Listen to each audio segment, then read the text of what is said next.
Hello friends, आज हम करने जा रहे हैं साइलॉजिज्म चैप्टर का पार्ट सेकंड। आज के चैप्टर में जो है हमने फर्स्ट पार्ट में जो रूल्स और कंसेप्ट्स पढ़े थे उसके बेसिस पे आज हम सब क्वेश्चंस सॉल्व करेंगे। तो ये रहा पहला क्वेश्चन आपकी स्क्रीन पर। यहाँ पर दिया हुआ है some cats are rats, all dogs are rats. तो सबसे पहली चीज़ तो हमें ये करनी होती है, स्टेटमेंट पढ़ते ही हमें वेन डायग्राम बनानी होती है, जितनी आसान हो सके उतनी आसान। सम कैट्स आर रैट्स कुछ ऐसा बनेगा। अब आएगा ऑल डॉग्स आर कैट्स, यानी सब डॉग्स जो हैं वो कैट्स के अंदर होंगे।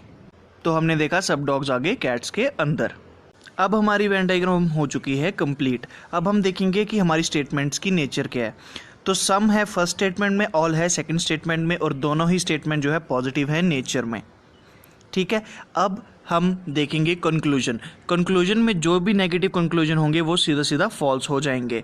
तो हम देख सकते हैं कि सेकंड में नॉट लिखा हुआ है और फोर्थ में नॉट लिखा हुआ है, तो सेकंड और फोर्थ कंक्लूजन्स तो सीधा सीधा फॉल्स हो गए। अब हम देखेंगे कि जो हमारे पॉजिटिव कंक्लूजन्स हैं वो वेन डायग्राम के तहत सही हैं या नहीं हैं। हमारा पहला कंक्लूजन कह रहा है ऑल कैट्स आर डॉग्स, तो इसके अकॉर्डिंग सारी कैट्स डॉग्स के अंदर होनी चाहिए, जो कि हमें वेन डायग्राम में नहीं दिख रही, तो ये हो जाएगा फॉल्स। फिर आता है सम रैट्स आर डॉग्स।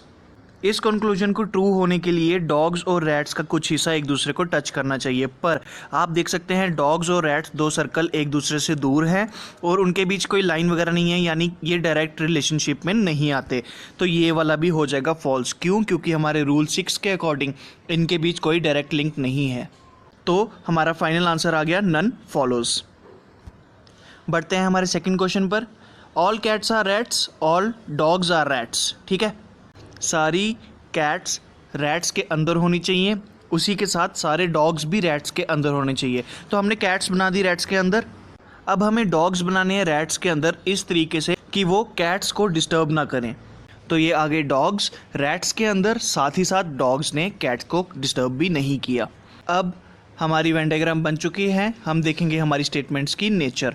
तो दोनों स्टेटमेंट्स में हमें ऑल दिख रहा है, यानी दोनों स्टेटमेंट्स हमारी जो हैं वो है पॉजिटिव नेचर में। ठीक है, अब आते हैं हमारे कंक्लूजन्स पर।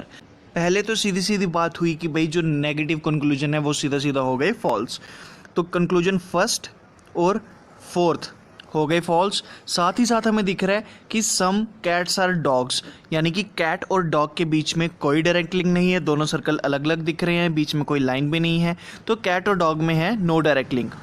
और रूल 6 के अकॉर्डिंग अगर आपके बीच में कोई डायरेक्ट लिंक नहीं है तो आपके बीच में सारे रिलेशंस होंगे फॉल्स। तो वही हमारा थर्ड कंक्लूजन भी हो गया फॉल्स। अब हमें सिर्फ देखना है सेकंड कंक्लूजन, जो कि दिया हुआ है सम रैट्स आर कैट्स।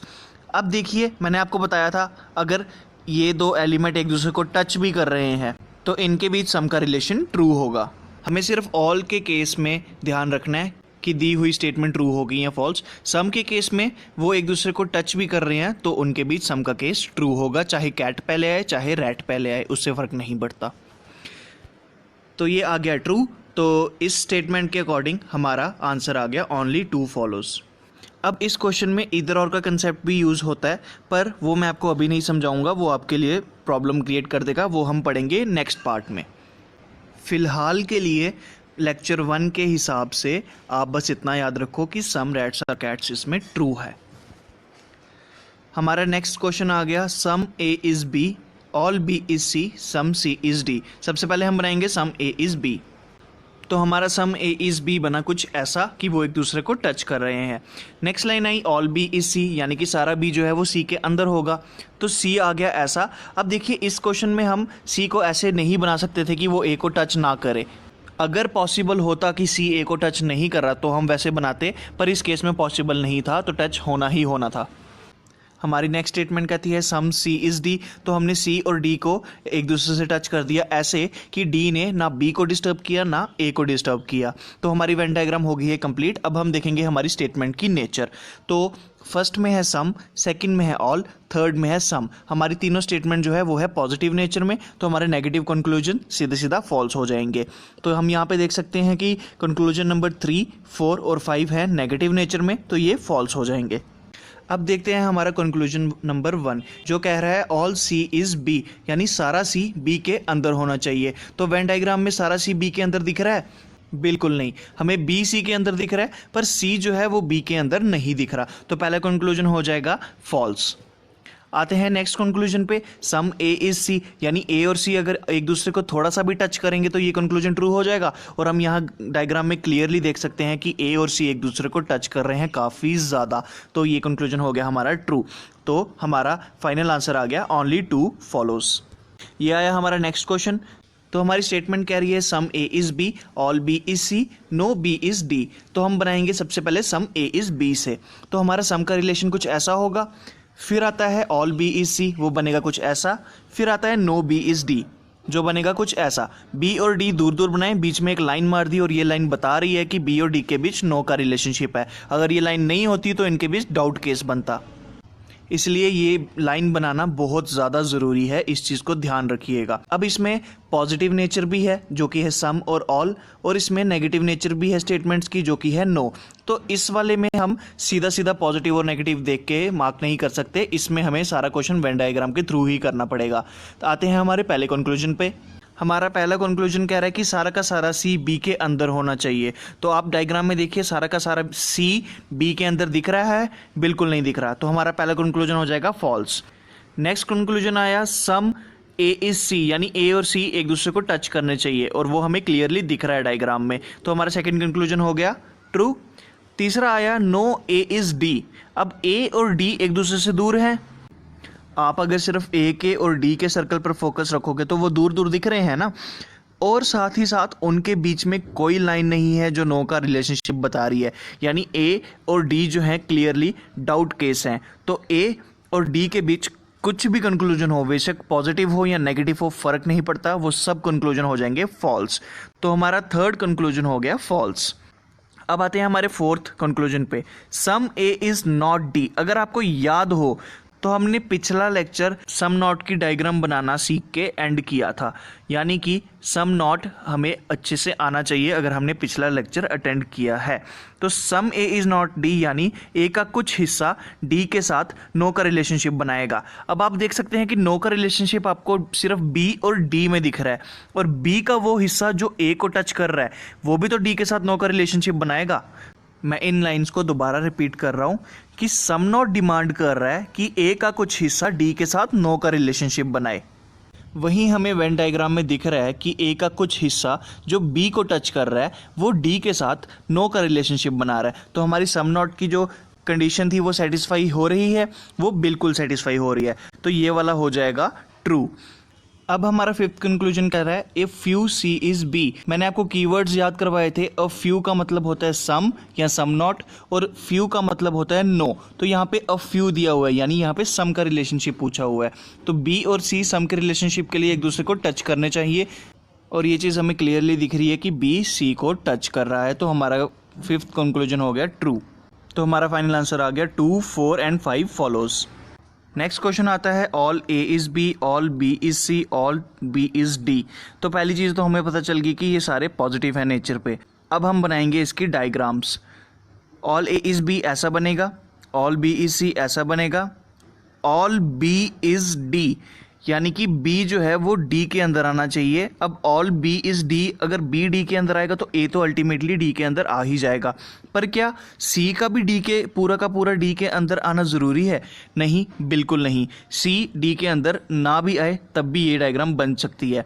अगर आप सिर्फ B पे और D पे फोकस करें तो आप देख सकते हैं कि B D के अंदर आ रहा है, C D के साथ सम का रिलेशन बना रहा है, पर C पूरे तरीके से D के अंदर नहीं आ रहा। ये देखिए B आपको D के अंदर पूरा पूरा नज़र आ रहा है, पर C पूरा का पूरा D के अंदर नहीं आ रहा था।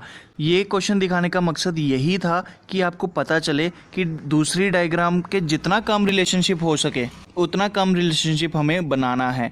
तो C और D में सम का रिलेशनशिप तो बनना ही बनना था, हम उसे इग्नोर नहीं कर सकते थे, पर ऑल का रिलेशनशिप हमने नहीं बनने दिया C और D के बीच में। अब देखिए हमारे कंक्लूजन्स। फर्स्ट और फिफ्थ फॉल्स क्यों है? क्योंकि मैंने आपको क्वेश्चन के स्टार्टिंग में ही बताया कि हमारी तीनों स्टेटमेंट पॉजिटिव है नेचर में, और हमारे फर्स्ट और फिफ्थ कंक्लूजन जो है वो है नेगेटिव नेचर में, तो वो सीधा सीधा फॉल्स आ गए। अब हम देखते हैं सम ए इज डी। ए और डी एक दूसरे को टच कर रहे हैं? बिल्कुल कर रहे हैं, तो ये कंक्लूजन हो गया हमारा ट्रू। नेक्स्ट आया ऑल ए इज डी। सारा का सारा ए डी के अंदर आ रहा है? बिल्कुल आ रहा है सारा का सारा ए। अगर बी पूरा का पूरा डी के अंदर आ रहा है तो ए तो बी के भी अंदर है, तो सारा का सारा ए भी डी के अंदर आ रहा है और ये कंक्लूजन भी हुआ हमारा ट्रू। फोर्थ कंक्लूजन आया ऑल डी इज ए, तो क्या सारा का सारा डी ए के अंदर आ रहा है? बिल्कुल नहीं आ रहा, तो ये कंक्लूजन हो गया फॉल्स। और हमारा फाइनल आंसर आया ओनली 2 and 3 फॉलोज। अब हम करेंगे हमारा आज का लास्ट क्वेश्चन। तो हमारी स्टेटमेंट है some A is B, all B is C, some C is D. तो हम इसे एक एक करके बनाएंगे। सम ए इज बी कुछ ऐसा बनेगा। अब कह रहा है ऑल बी इज सी, यानी सारा बी सी के अंदर होना चाहिए, तो ये आ गया सारा बी सी के अंदर। और हमारी लास्ट लाइन कह रही है सम सी इज डी, तो हमारा सम सी इज डी कुछ ऐसा बनेगा। ठीक है, डी जो है बी और ए को डिस्टर्ब नहीं करेगा। वेन डायग्राम हमारी हो चुकी है कंप्लीट। अब हम देखेंगे स्टेटमेंट की नेचर। तो हमें दिख रहा है कि स्टेटमेंट 1, 2, 3 तीनों जो है हमारी पॉजिटिव नेचर की हैं, और साथ ही हमारे पांचों के पांचों कंक्लूजन्स भी पॉजिटिव नेचर के हैं। तो सिर्फ स्टेटमेंट्स की नेचर देखने से तो हमें कोई फ़ायदा नहीं हुआ। अब हम करेंगे कंक्लूजन सॉल्व 1 by 1।